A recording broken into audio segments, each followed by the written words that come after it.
नमस्कार बंधु, राधे राधे। मैं नंदिनी प्रिय संस्कृत सभी बंधुजनों का स्वागत करती हूँ। उम्मीद करती हूँ बहुत अच्छे होंगे, स्वस्थ होंगे, मस्त होंगे और अपनी पढ़ाई अच्छे से कर रहे होंगे।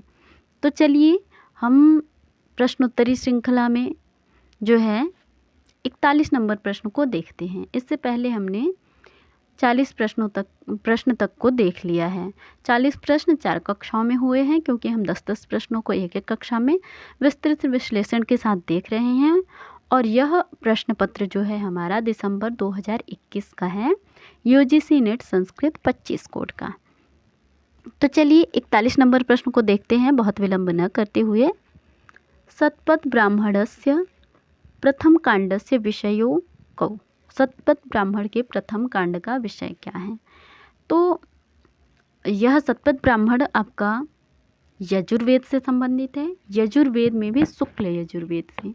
तो सतपथ ब्राह्मण नाम के 2 ब्राह्मण ग्रंथ मिलते हैं, एक काण्व सतपथ और एक माध्यन्धिन सतपथ। तो काण्व सतपथ में जो हमारा प्रथम कांड है उसमें कौन कौन सा विषय है?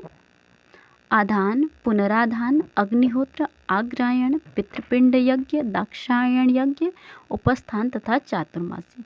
तो इसमें से अग्निहोत्र और पितृपिंड यज्ञ ए और डी हमारा पहले कांड में है और यही हमसे पूछा भी गया है। और सोमयाग और राजसूय याग सोमयाग आपका चौथे और 5वें कांड में है, राजसूय आपका 6ठे और 7वें कांड में है, काण्व सतपथ ब्राह्मण के ही। तो इस तरीके से इसका हमारा चौथा विकल्प सही उत्तर है। चलिए अगले प्रश्न की ओर बढ़ते हैं। सामवेदस्य ब्राह्मण ग्रंथौ कौ स्तः। सामवेद के ब्राह्मण ग्रंथ पूछे गए हैं। तो सामवेद के ब्राह्मण ग्रंथों में ऐतरेय ब्राह्मण तो आपका ऋग्वेद का है, पंचविंश ब्राह्मण आपका सामवेद का है, सांख्यायन ब्राह्मण आपका ऋग्वेद का है, उसके बाद वंश ब्राह्मण आपका सामवेद का है। बी और डी अर्थात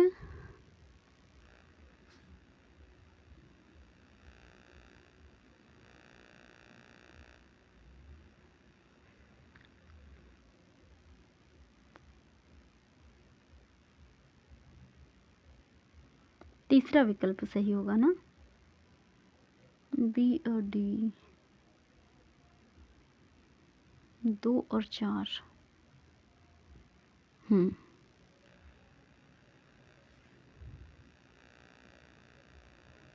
तीसरा विकल्प हमारा बी और डी सही हो जाएगा। तो ऋग्वेद के आपके ऐतरेय और कौशितकी और सांख्यायन ब्राह्मण हैं, शुक्ल यजुर्वेद के सतपथ ब्राह्मण हैं, कृष्ण यजुर्वेद के तैत्तिरीय ब्राह्मण हैं, सामवेद के तांडे ब्राह्मण, पंचविंश ब्राह्मण, षड्विंश ब्राह्मण, सामवेदान ब्राह्मण, आर्षीय ब्राह्मण, देवताध्याय ब्राह्मण, उपनिषद ब्राह्मण, मंत्र ब्राह्मण, संहितोपनिषद ब्राह्मण और वंश ब्राह्मण। और अथर्ववेद का एक ही ब्राह्मण ग्रंथ है, गोपद ब्राह्मण।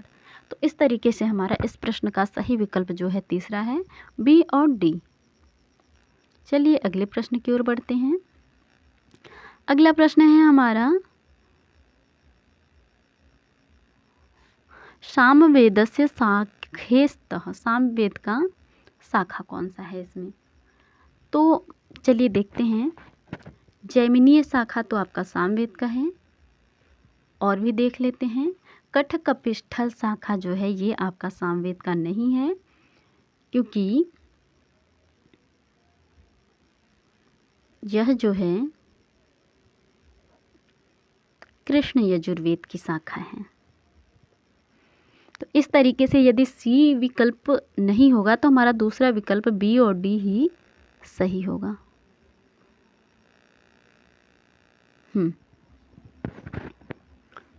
बी और डी हमारा सही हो जाएगा। चलिए हम देख लेते हैं। आचार्य पतंजलि ने महाभाष्य में ऋग्वेद की 21 शाखाओं का उल्लेख किया है और महाभाष्य में 100 शाखाएं यजुर्वेद के लिए हैं। इससे यह अनुमान लगाया जा सकता है कि सामवेद की 1000 शाखाएं थी, वर्तमान में सामवेद की केवल 3 ही शाखा उपलब्ध है। कौन कौन सी? कौथुमी, राडायनी और जैमिनी। तो यहाँ पर सात्यायनी शाखा जो है ये कहाँ से निकल कर आई है, हमको देखना पड़ेगा। मुख्य रूप से प्राप्त तो 3 ही शाखा हैं, कौथुमी, राडायनी और जैमिनी। और ऋग्वेद के साकल, बाष्कल, अश्वलायन, सांख्यायन, मांडुकायन, ये 5 शाखाएं हैं। यजुर्वेद के माध्यन्दिन और वाजसनेयी शुक्ल यजुर्वेद में, और कृष्ण यजुर्वेद में तैत्तिरीय, मैत्राणी, कटकपिष्टल। अथर्ववेद में पैप्पलाद, तौद, मौद, सौनकी, जाजल, जलद, ब्रह्मवद, देवदर्श, चारणवैद्य। और साम तर्पण में सामवेद के 13 शाखाकारों का भी उल्लेख मिलता है, जिसमें आपके रारायण, सात्यमुग्र्य, अर्थात ये यहीं से आया हुआ है। बी विकल्प जो है शाखाकारों से लिया गया है। व्यास, भाकुरी, औलुंडी, गौलगुलबी, भानु, मानवोपमन्यव, काराडी, मशगार्ग्य, वार्षगण्य, कुथुम, शालिहोत्र, जैमिनी, त्रयोदशैते में सामाचार्य। तो इस तरीके से एक ये शाखाकार हैं और एक शाखा है। तो इस तरीके से हमारा बी और डी विकल्प इस प्रश्न का सही उत्तर हो जाएगा। चलिए अगले प्रश्न की ओर बढ़ते हैं। अगला प्रश्न है हमारा अथर्ववेदस्य शाखेस्तः। अथर्ववेद की शाखा कौन सी है? तो शौनक शाखा है और पैप्पलाद शाखा है। बी और डी, इस प्रश्न का भी बी और डी विकल्प सही है, अर्थात तीसरा। बी और डी अर्थात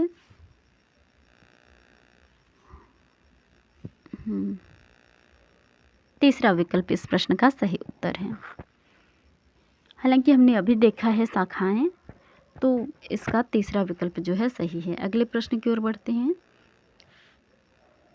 अंधन तमः प्रविशन्ति ये संभूतिमुपासते ततो भूय इव ते तमः य उसंभूत्यां रताः अतमन्ते असंभूति संभूति पदयो अर्थो कौ।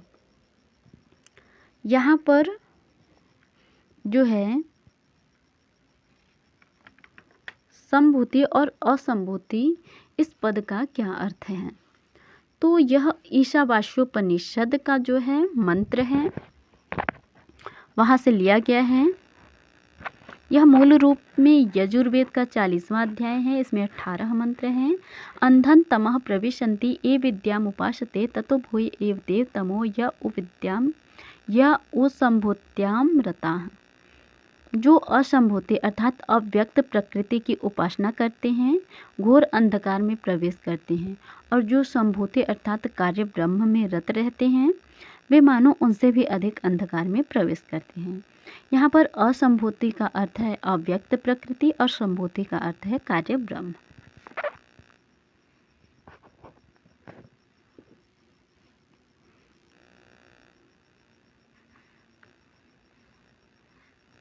प्रकृति और कार्य ब्रह्म।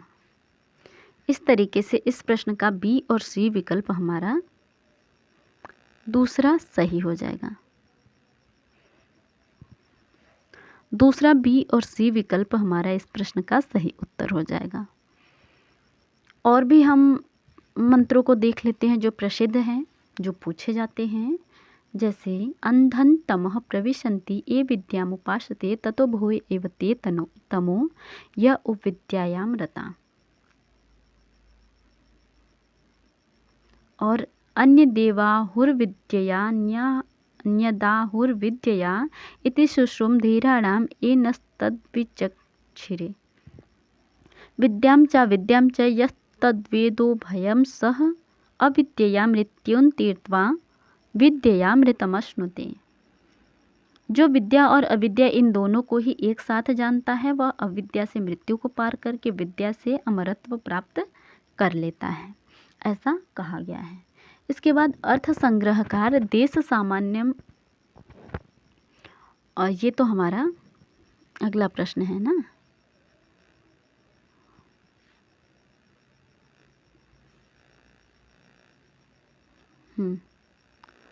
अर्थसंग्रहकार अर्थसंग्रहानुसारं देशसामान्यं स्थानं तच्चद्विविधं तत्, अर्थात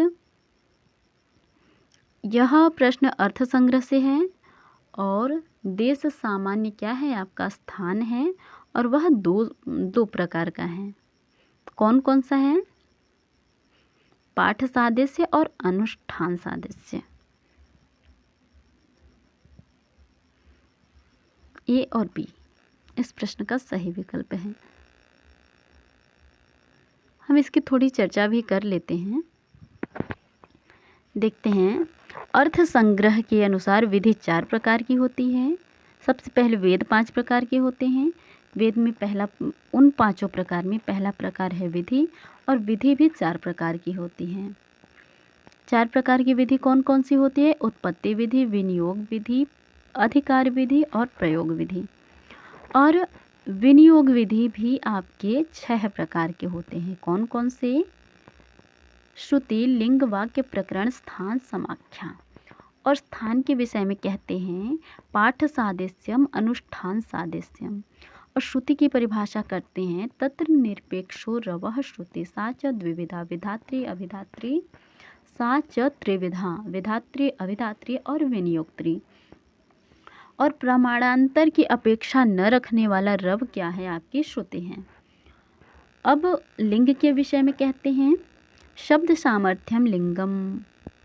वाक्य के विषय में कहते हैं समभिव्याहारो वाक्यम। प्रकरण के विषय में कहते हैं उभयाकांक्षा प्रकरणम।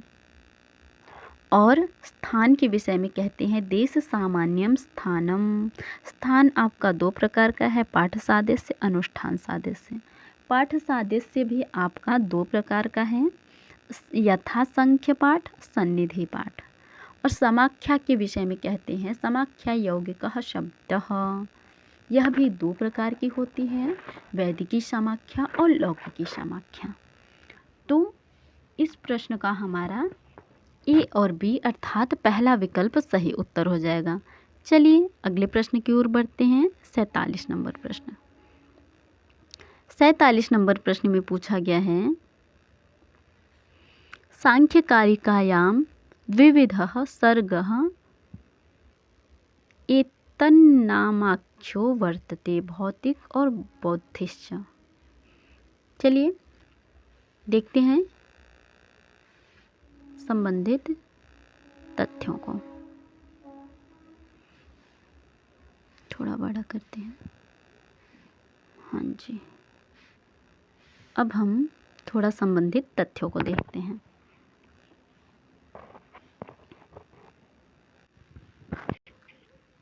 यह प्रश्न सांख्य कारिका से है और सांख्य कारिका सांख्य दर्शन का प्रकरण ग्रंथ है जिसके लेखक ईश्वर कृष्ण हैं। ईश्वर कृष्ण के गुरु पंचसिख माने जाते हैं। पंचसिख के गुरु आसुरी। सांख्य कारिका में 70 कारिकाएं हैं जो कि आर्य छंद में निबद्ध है। सांख्य कारिका का अपर नाम सांख्य सप्तति, हिरण्य सप्तति अथवा सुवर्ण सप्तति है। सांख्य कारिका की टीकाएं गौड़पाद भाष्य, माठवृत्ति, जयमंगला, युक्ति दीपिका, सांख्य तत्व कौमुदी आदि है। सांख्य दर्शन के 2 प्रमुख सिद्धांत है सत्कार्यवाद एवं पुरुष बहुत्व। सांख्य के अनुसार सृष्टि 2 प्रकार की होती है, भौतिक एवं बौद्धिक सृष्टि। इनके विषय में कहा गया है न विना भावै लिंगम न विना लिंगेन भाव निवृत्ति लिंगाख्यो भावाख्य तदस्मात् द्विविधा प्रवर्तते सर्गः। अर्थात लिंगाख्य और भावाख्य इस प्रश्न का बी और डी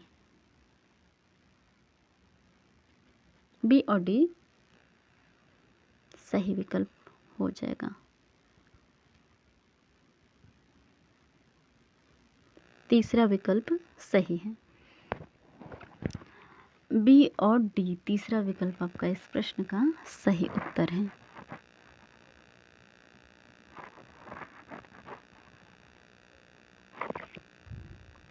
और इसके विषय में देखिए तो प्रत्यय सर्ग आपका जो है 50 प्रकार का है। पहले मुख्य इसके 4 भेद होते हैं और उसको भेदों पर भेद करके 50 होते हैं।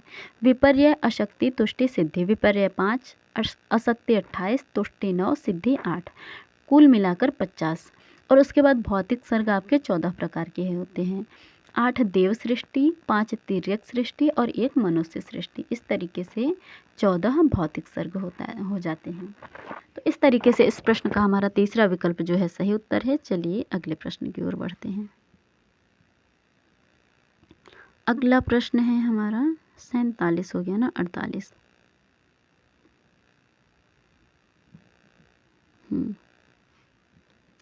अनैकान्तिक हेत्वाभासस्य कौ द्वौ प्रकारो वर्तते तर्कभाषायां। तर्कभाषा के अनुसार जो है अनैकांतिक हेत्वाभास के 2 प्रकार कौन कौन से हैं। तो हेत्वाभास, अशद हेतु को हेत्वाभास कहते हैं, जो हेतु नहीं होता किंतु हेतु के समान भाषित होता है। हेत्वाभास की संख्या 5 है।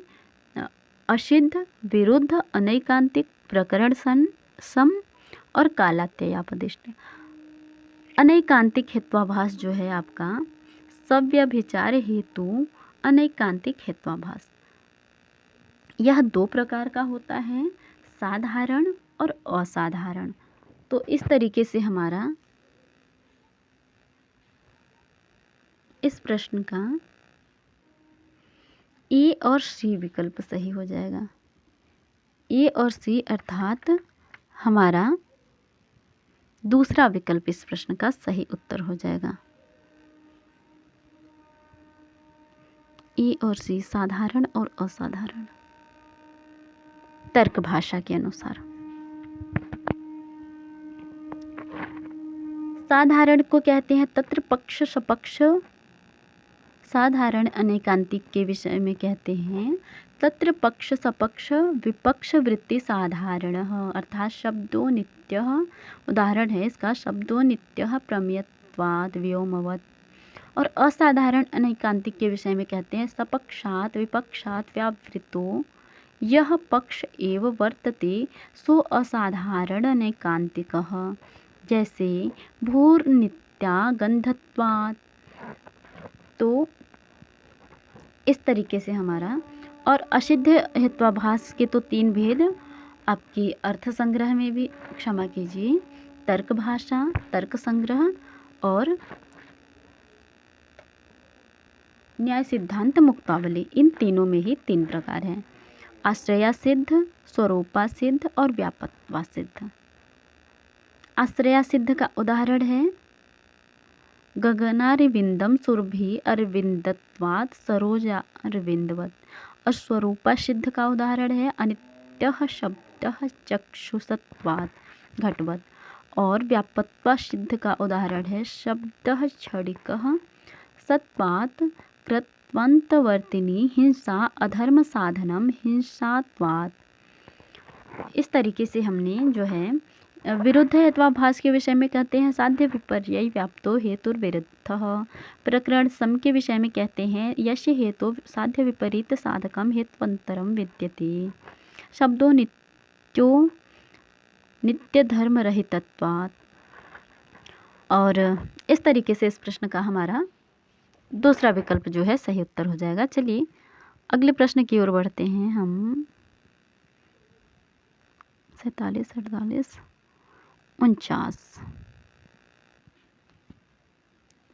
49 नंबर प्रश्न जो है इसमें पूछा गया है अधोलिखितेषु द्वावेतौ सिद्धांत रूपेण बौद्ध दर्शने स्वीक्रियते। जो है बौद्ध दर्शन में इन सिद्धांतों में से 2 कौन से सिद्धांत हैं। तो हम जानते हैं कि सप्तभंगी ने जैन दर्शन से है, तो सी विकल्प तो हमारा होगा नहीं, और सी नहीं होगा तो हमारे पास एक ही विकल्प बचता है, दूसरा, बी और डी। और प्रतीत्य समुत्पाद आपका बौद्ध दर्शन से है, क्षणिकवाद आपका ये भी बौद्ध दर्शन से है, और शब्द नित्यत्वाद ये आपका मीमांसा दर्शन से है, और शब्द भंगी ने आपका जैन दर्शन से है। तो चलिए देख लेते हैं थोड़े संबंधित तथ्यों को। प्रतीत्य समुत्पातवाद जो है बौद्ध धर्म का मौलिक सिद्धांत माना जाता है। इस भव चक्र का संबंध भूत, वर्तमान तथा भविष्य तीन जन्मों से है। सर्वदर्शन संग्रह के अनुसार प्रतीत्य समुत्पातवाद से हेतु निबंधनों यथा जैसे बीजाद अंकुर, इसका क्रम भी पूछा गया था। अंकुरात् कांडम, कांडान नालः, नालाद गर्भ, ततः सुकम, ततः पुष्पम, ततः फलम। ये हो गया प्रतीत्य समुत्पातवाद। और इसके बाद हमारा प्रथम कांड में अविद्या और संस्कार संबंधित है। द्वितीय कांड में विज्ञान, नाम रूप, षडायतन, स्पर्श, वेदना, तृष्णा, उपादान, भव इत्यादि। तृतीय कांड में जाति, जरा, मरण। ये आपके 12 आयतन है। इसके बाद आपका सर्वम क्षणिकम क्षणिकम, दुःखम दुःखम, स्वलक्षणम स्वलक्षणम, शून्यम शून्यमिति भावना चतुष्टयमुपदिष्टम द्रष्टव्यम। यह भी आपका बौद्ध दर्शन से संबंधित है। और शब्द नित्यत्वाद, मीमांसक शब्द को नित्य मानते हैं। बाकी चीज़ें हो गई। सप्तभंगी ने जैन दर्शन से हैं। स्याद अस्ति स्याद नास्ति, स्याद अस्ति च नास्ति स, स्याद वक्तव्य, स्याद अस्ति च वक्तव्य, स्याद नास्ति च वक्तव्य, स्याद अस्ति च नास्ति च वक्तव्य। इस तरीके से हमारा सप्तभंगी न्याय भी हो गया। अब हम अगले प्रश्न की ओर बढ़ते हैं। अगला प्रश्न हमारा और इस कक्षा का आखिरी प्रश्न है। इस प्रश्न में पूछा गया है वेदांत सारे चतुर्विध स्थूल शरीरेषु वे इमे स्तः। तो वेदांत सार जो है उसमें कहा गया है वेदांतो नाम उपनिषद प्रमाणम। परिभाषा के अनुसार उपनिषदों को प्रमाण रूप में मानकर चलने वाला शास्त्र आपका क्या है? वेदांत सार है। इसे सर्वप्रथम व्यवस्थित रूप देने का श्रेय आचार्य बादरायण को जाता है। इन्होंने ब्रह्मसूत्र नामक ग्रंथ की रचना की। विद्वानों ने इन्हें वेदांत दर्शन का संस्थापक अथवा प्रणेता आचार्य भी कहा है। बादरायण जो है उन्होंने वेदांत दर्शन में के प्रसिद्ध ग्रंथ ब्रह्मसूत्र की रचना की, जिनमें 4 अध्याय, 16 पाद और 192 अधिकरण तथा 555 सूत्र हैं। स्थूल शरीर वेदांत सार सदानंद योगींद्र की रचना है। वेदांत सार के अनुसार पंचीकृत महाभूतों में स्थूल शरीर उत्पन्न होते हैं और स्थूल शरीर 4 प्रकार का होता है, जरायुज, अंडज, उद्भिज और स्वेदज। और यही हमसे इन 4 प्रकारों में से किन्हीं 2 को पूछा गया है। तो कायज नहीं होता, तोयज नहीं होता, जरायुज और अंडज होते हैं उन चारों में। तो बी और सी इस प्रश्न का दूसरा विकल्प हमारा सही उत्तर हो जाएगा। चलिए इन चारों के विषय में थोड़ी थोड़ी देख लेते हैं बातें। तो जरायुज के विषय में कहते हैं जरायुजानी जरायुभ्यो जातानि मनुष्य पश्वादिनी। अंडों से उत्पन्न होने वाले पक्षी, सर्प आदि अंडज, क्षमा कीजिए, जरायु से उत्पन्न होने वाले मनुष्य, पशु आदि जरायुज नामक स्थूल शरीर हैं। और अंडज के विषय में कहते हैं अंडजान्यंडेभ्यो जातानि पक्षी पन्नगादिनी। अंडों से उत्पन्न होने वाले पक्षी, सर्प आदि अंडज हैं। और उद्भिज के विषय में कहते हैं उद्भिजानी भूमि मुद्भिद्य जातानि कक्ष वृक्षादिनी। पृथ्वी को भेद कर उत्पन्न होने वाले लता, वृक्ष आदि उद्भिज हैं। और स्वेदज के विषय में कहते हैं स्वेदजानि स्वेदेभ्यो जातानि यूकामस्कादिनी स्थूल शरीर, अर्थात पसीने से पैदा होने वाले जू, मक्षर आदि स्वेदज नामक स्थूल शरीर हैं। तो इस तरीके से इस प्रश्न का हमारा दूसरा विकल्प जो है सही है। और हमने अब तक इस प्रश्न पत्र के 50 प्रश्न देख लिए। हम 10-10 प्रश्नों की श्रृंखला करके देख रहे हैं, जिसमें हम विस्तृत विश्लेषण देख रहे हैं। हम उम्मीद कर सकते हैं कि यह प्रश्नोत्तरी आप लोगों के लिए बहुत ही लाभप्रद होगी। तो आप लोग ज़्यादा से ज़्यादा वीडियो को शेयर करें। चैनल पर नए हैं तो सब्सक्राइब करें, वीडियो को लाइक करें और कमेंट करें। चलिए कक्षा समाप्त करते हैं, मिलते हैं अगली कक्षा में नए प्रश्न के साथ। धन्यवाद।